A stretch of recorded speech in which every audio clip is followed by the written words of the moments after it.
Баршаңызға қайырлы күн. Бүгін сіздермен пирожкидің жасалу жолын бөлісетін боламын.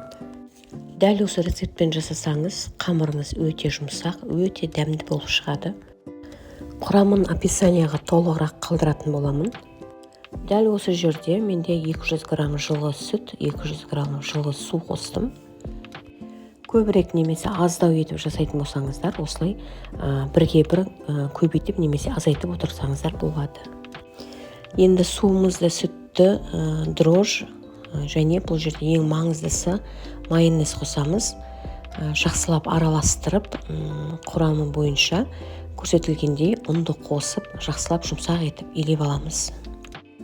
Және бұл жерде маңызды тағы бір нәрсе, қамырымыз илеп болғаннан кейін үстіне міндетті түрде оливковое масло, яғни зәйтүн майы немесе күнбағыс майынан жағып, міндетті түрде салафанға орап қоямыз. Жаңа майды қоссаңыздар, қамыр өте жұмсақ, үлбіреген болып шығады. Енді қамырымызды бір жақты етіп дайындап алғаннан кейін, енді пирожкиміздің начинкасына кірісетін боламыз. Қамыр 20 минут тұрса да жеткілікті, оған дейін жақсылап көтеріліп алатын болады. Енді пюре дайындайтын боламыз. Картоптарымызды осылай ашып, мен қайнап тұрған суға саламын картопты. Сол кезде дәмі суға шығып кетпей, өзінде ұстап қалатын болады.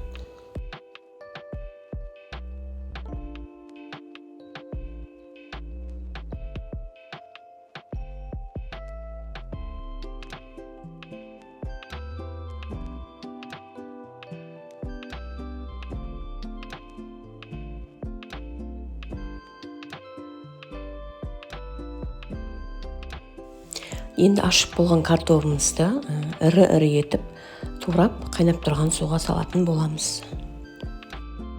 Осы уақыт аралығында қамырымызды бір қайтарып илеп қоямыз.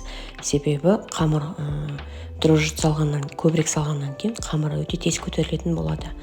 Қамыр салғаннан кейін, дрожжи көп салған кезде ол қамыр ашып кетеді деп ойламаңыздар, ол ешқандай ашытпайды. Ол тек қамырдың тез көтерілуіне ғана әсер етеді. Енді пісіп дайын болған картопымызды осылай езетін боламыз. Арасында балаларым да жағалысып кетті осылай. Дәміне қарай бұрыш тұзы қосып дайындап алдық. Және картопты суын төккен кезде түбінде аздап қалдыратын боламыз. Себебі картопты езген кезде өте құрғақ болып қалатын болады. Начинка дайын болған соң осылай қамырына кірісетін боламыз. Бұл жерде ешқандай ұн араластырмадым, себебі майлы болып тұр. Үстінен май жаққанымызды білесіздер. Қолмен жайғанға да көргендеріңізде өте жұмсақ, қолмен жай ғана жайып шығуға болады. Осылай пирожкиміздің барлығын түйіп шығатын боламыз.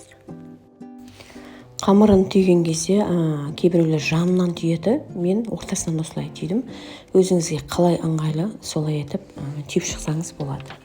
Енді майымызды ысытып, кәдімгі бауырсақ пісіретіндей етіп дайындап, екі жақтама пирожкимізді пісіріп шығатын боламыз.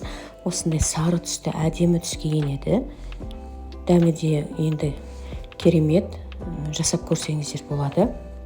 Балаларға әсіресе сабақ уақытысы қазір сабаққа баратын кезде салып берсеңіздер де болады. Шаймен ішкенге де өте керемет. Әрине бізде бұл бірінші партия, тағы да жартысын қалды, соны пісіретін боламыз. Астарыңыз дәмді болсын, жасап көріңіздер, өте керемет болып шығады.